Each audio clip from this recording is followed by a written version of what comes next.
Hey, what's up? This is Chosen, and in this video, we are going to go over the overall class rankings on our website, diablopro.gg, because it's important to keep these up to date as often as possible. So we'll be showing the previous rankings, the new rankings, and what led to some of those conclusions. So let's get into it.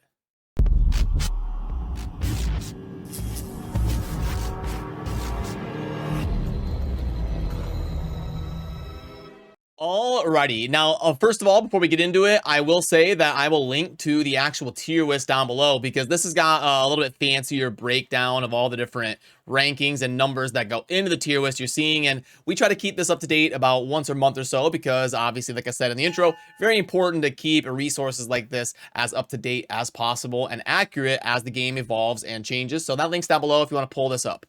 So then what you are seeing right here is going to be what the previous tier list on the website was showing, and then what the up-to-date one here at the end of August 22 is going to be showing. And not a whole lot of changes. The boxes in green are going to be classes that went up, and then there's a double box on that class you can see for the Crusader and for the Wizard that went up a lot. And then there's arrows down here that indicate on the top of each picture on where they went to the current version here up top. So still in the number one spot is going to be the Necromancer, and even increasing the ranking from 8.9 to 9.2.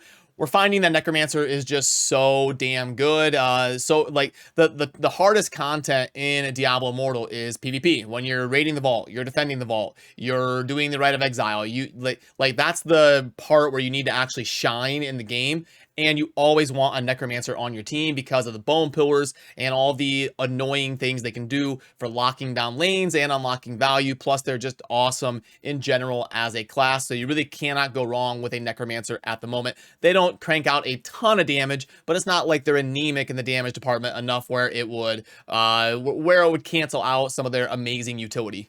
Then Crusader actually sliding up a pretty decent amount up to Demon Hunter. We're finding out that, or up above Demon Hunter and coming in at number 2. We're finding out that Crusader does a little bit more damage than we gave them credit for, and Banner giving you basically 80 or 90% more crit rate for the whole party is so ridiculous. It's probably the best thing in the game for PvE content when you're open world grinding, constantly dropping that down, or clearing dungeons, dropping that on every dungeon boss and being able to burst it down like 10 seconds faster than normal, doing dungeons in like 30 seconds faster than you would with no Crusader. It's just so cracked of an ability that Crusader is just keeps kind of sliding up the board. And I think the reason that they slid up a little bit more than just the PvE content is their ability to drop the immunity field in PvP is so amazing for utility in helping you defend if you're getting spawn camped in the vault, or to start engagements. You pop immunity and your whole party can kind of do their thing.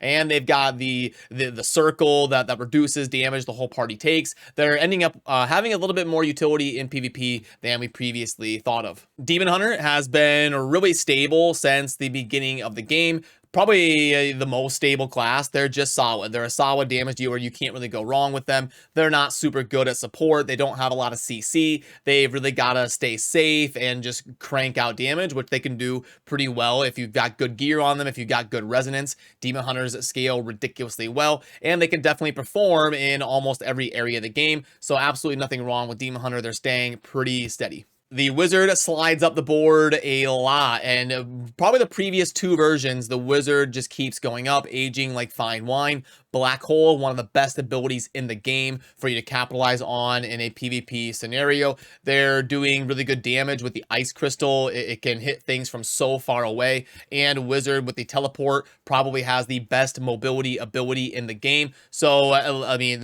you could argue Wizard is the best class in PvP, and they're perfectly fine in PvE content. So Wizard may even slide up the board a little bit more in the next version. They are definitely doing better than we anticipated they would back in the day, like in the beta, 3 months ago. Then we've got the Monk and the Barbarian, who they're not bad. They still grade out as a 7.2. It's not like they're a 4.5 or something. This is on a 1 to 10 scale. So it's not like Monk and Barbarian are bad or you shouldn't play them if you enjoy them.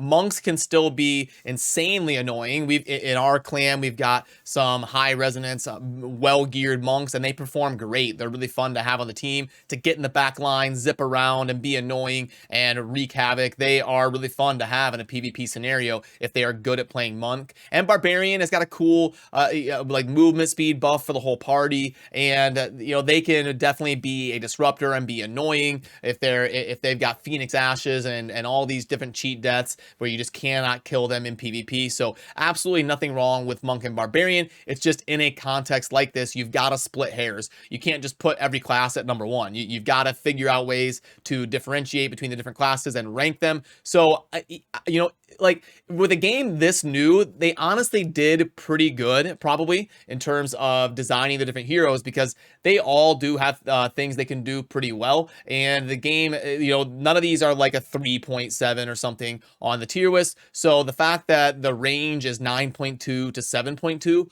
is honestly pretty acceptable for a new game. Let's just hope that they continue to evolve and add new legendaries. They've already added 72 new legendaries, so that's very good. Let's just hope that they continue to even things out, and maybe I think CC might be a little bit too strong in this game in PvP. Maybe tune that a little bit and adjust some things as we go forward with the meta. But this is going to be the current rankings that we have got right now. Necromancer coming in number 1 at 9.2. Crusader at number 2 with 8.4. Demon Hunter at number 3 with 7.8. Wizard at number 4 with 7.5. Monk number 5 at 7.2. And then Barbarian tied kind of there, close to rank 6, just decimals behind at 7.2 as well.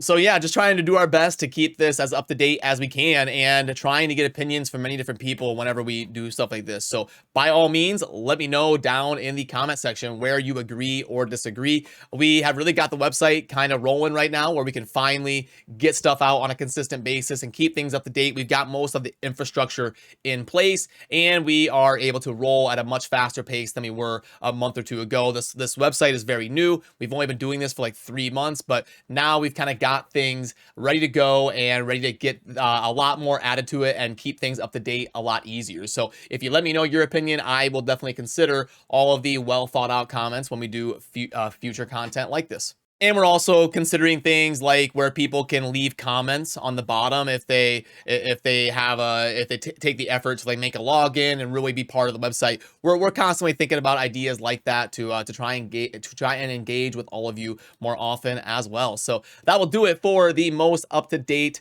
version of our tier list here at Aftershock at the end of August 2022. And I'll probably do this again here in about a month after taking some time to touch base with some other people and get some thoughts, and try to do our best to do this at least every 3 or 4 weeks or so. So as always, remember to subscribe on your way out if you enjoy daily Diablo Immortal content. Thanks for watching. I will see you soon in the next video. Peace.